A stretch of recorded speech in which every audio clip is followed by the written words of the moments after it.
Good evening, guys. It is Tuesday, May 20th, 2025. This Bathrobe business.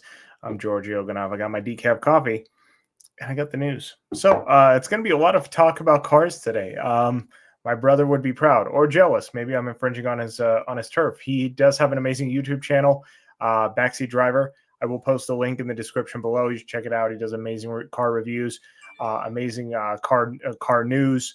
Anything car related, he'll do it. So he's got amazing cars. He'll have exotics on there. He'll have Europeans. He'll have just daily drivers. So whatever you're looking for, he's got you covered. Yeah, let's start with the simple story. Elon Musk back at Tesla. So give me 1 second. My screen doesn't want to share. Okay. So Elon Musk has made a commitment to Tesla, said that he will be there for the next 5 years dedicated to it, that he's done with politics, and that the robo-taxi will be on Austin streets as soon as June. So I can believe the fact that he'll be back at Tesla now full time, seeing as how the company's in dire straits and on the verge of bankruptcy. I don't believe that the robo-taxi will be on the streets of Austin by June. The robotaxi, which premiered last year, has yet to make any headway. There's been very little talk other than speculation of it's coming. He's now promising that they're going to launch a pilot program in Austin shortly, followed by pilot programs in both San Francisco and Los Angeles. They're going to start with about 10 vehicles in Austin and rapidly expand to thousands of vehicles as it progresses. So I don't believe him because if Elon Musk could do self-driving cars, he would have done them by now. This article even underpins the fact that he's been promising self-driving cars since 2016. That's 10 years and has yet to hit it. At the same time, Waymo, which, by the way, speaking of which, says it's reached 10 million robotaxi trips, doubling in the last 5 months alone. They have advanced to multiple cities. There are multiple cities and multiple districts. I remember I was in San Francisco a few years ago. I remember I was there for my cousin's son's baptism, and terrible place to baptize a child, by the way. Never go to San Francisco. But I mean, it was a fun trip. Don't get me wrong. But it's a horrible city. But these were everywhere. I could not walk 10 feet without seeing a Waymo somewhere. And they were still doing beta testing. But they were doing heavy testing. All of them were manned vehicles.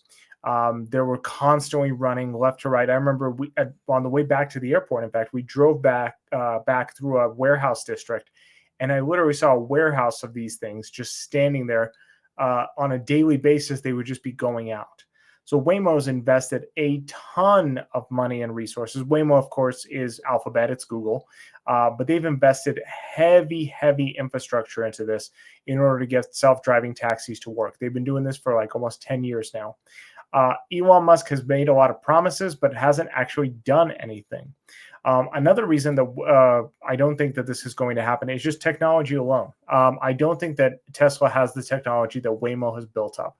Waymo uses LiDAR, it uses radar, it uses complicated sensors. These are not just a standard car that's outfitted with a few cameras. But with Tesla, that's exactly what it is. Tesla thinks that it can operate these things with cameras and AI, and that's the path for the future. However, that has yet to yield it any results. What's also interesting is originally that was the plan for Tesla. Years ago, Tesla was planning to do self-driving using this type of technology, but then they abandoned it because Elon Musk decided that no, that's not the correct way forward.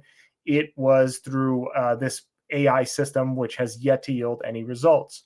What's funny is this is where a little inside information comes through. I won't reveal names, but I had someone who's close to me working at Tesla, and I remember him talking about this when this major change came through. He's like, Elon Musk all of a sudden decided that the sensors and the LiDAR weren't the best way to operate these vehicles, that we should be looking at cameras and AI. So they've completely revamped their entire self-driving division. And that was before they had a full dedicated robo-taxi and Roboven department, as Elon says. And yet that was when everything got revamped. And it doesn't seem like anything has been changed for the robo-taxi or the robo vans. It's going to be the same exact principles. It's going to be AI and it's going to be cameras. I don't think this is successful. I don't think he's going to be able to get most of this off of the ground. He's even promising that these beta tests that are going to be happening in Austin will be driverless, so there won't be anyone behind the wheel. I don't think he'll even get away with that from a legal standpoint, seeing as how this is a new program. Waymo now has full self-driving where there's driverless cars, but they've gotten to that because they've been doing, like I said, tests for years with manned vehicles. There would be two people in a car operating this thing. So I don't think he's going to get this off the ground. I think this is just a way for him to bolster his stock. And that's what Elon is famous for. He's just a bait and switch kind of guy. And it's worked very well for him so far. But the market has become much more competitive and much more demanding. And he's now trying to start essentially a new division in a new sector. I don't think it's going to be successful. And I don't think this is going to be the godsend that investors are waiting for. More news in cars. So I'll start with Toyota. So Toyota is launching a fully hybrid, I don't want to say fully electric, but a hybrid RAV4. This is kind of big news because obviously Toyota is not new to hybrids. They invented the technology for God's sakes. I mean, they've been the name to go to for these things. However, it was always almost, I don't want to say an independent line, but actually at one point there was consideration of making Prius its own hybrid brand under Toyota, the same way Lexus is a luxury brand. This would be their hybrid brand. There was talk of doing that at one point, I think in the early 2000s. But this is a little bit different simply because just outside of Priuses, they're not going to be bringing in hybrid electrics into their flagship products. So the RAV4 is one of their top-selling SUVs. I don't want to say it's the top-selling SUV in the United States, but it is, I think, the top-selling Toyota in the United States. Some of them are manufactured domestically, but a large majority are manufactured in Ontario. So their tariffs will affect this potentially. That's still to be debated. But this is a major move. So they're going to be hybridizing a lot of their flagship products if they're already going to be hybridizing the RAV4. It's going to come with essentially two versions, a plug-in hybrid and just a standard hybrid. They will have a small 2.5-liter four-cylinder engine, but it's mainly there to power a hybrid drivetrain and electric motor. So the cylinder engine is just there just to convert gas to electric. It's very interesting. I think it's going to be very profitable for them. It will be more expensive. Hybrids always are. Obviously because of the technology where you have both a gas and electric system, it's incredibly complex. So it's going to be more expensive for consumers. But I think this is a product that the market is hungry for and is demanding. The United States is very different from many other sectors in the world where you can sell electrics much more easily. Our distances are greater. We're built with large infrastructure to travel large distances. And electrics, I think, still have the stigma of being a bit upper class and a bit bougie simply because of that reason alone. I don't think they're seen as blue collar simply because when you have one, you can't really travel large distances. So those that are traveling large distances, those that aren't working from home, those that you generally take family road trips or just road trips in general over flying aren't going to opt for electric. Those that don't do that, those that have, fancy, I don't want to say fancy jobs, but those that do work from home, those that often fly instead of drive, those that don't have to travel long distances for their jobs, they're ones that can easily upgrade to electric. So I think a move like this, a basic economy style car, Toyota no less, that's reliable, that can have the capabilities of both, is going to be fantastic. And in other news, Honda is actually moving in a similar direction. So the Honda CEO came out today talking about how they're looking at downgrading their electric investment down from 10 million. No, I'm sorry, not million. I believe it's 10 billion yen. 10 trillion yen. Conversion rates. 10 trillion yen down to 7 trillion yen through now through 2030, but higher investment in hybrids and hybrid vehicles. So no real clear commitment of which lines they will take into this line of hybridization, but they are promising that that's the direction that they're taking. And I think it's a strategic move. I think it's the correct move. Now, that kind of covers the majority of the cars of this segment. I'm just going to mention there were a couple more stories that I thought were kind of fun, but I'm actually probably going to hold off on them until tomorrow. But I do want to talk a little bit about inflation and tariffs. So let's talk about, let me talk about this. No, let's talk about Walmart first. So Walmart is the first consumer, and in fact, the only American consumer brand that is saying that they're going to be raising prices because of tariffs.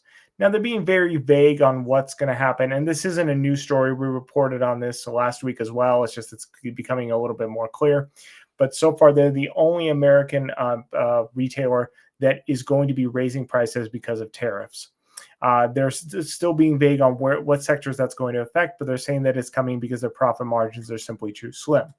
Now, as a counter to that, this article, and it's a fantastic article because it literally goes through multiple companies. So in this article, it talks about all the companies from Walmart to Home Depot to what else is in there? Give me 1 second. My system doesn't want to cooperate. Here we go. Walmart, Foxconn, Toyota, Steve Madden, Rivian, AMD, and the list goes on and on and on. Now, in reading through this list, you'll find most of these companies are not currently raising any prices. But what I did kind of start to see is a lot of them are using this a bit as a saving grace.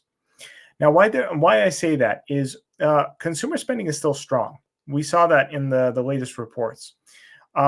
Travel is still a bit muted, but still going strong. People are spending money. There's still job growth. But even despite all that, a lot of companies are suspending their guidance for the next quarter, 2 quarters, even year, because they're afraid of economic uncertainty.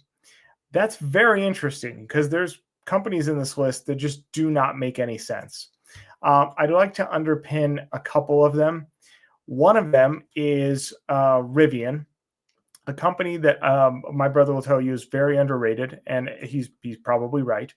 But they lowered its target for vehicle deliveries and capital spending for 2025, citing the global economic landscape presents significant uncertainty. Now, Rivian is still considered a small manufacturer. They're a niche manufacturer.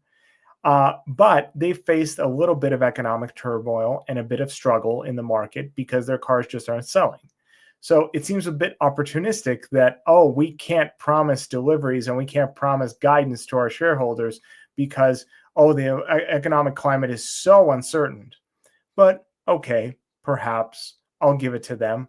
I'll give it to Toyota. I'll give it to Foxconn. I'll give it to many of the companies on this list.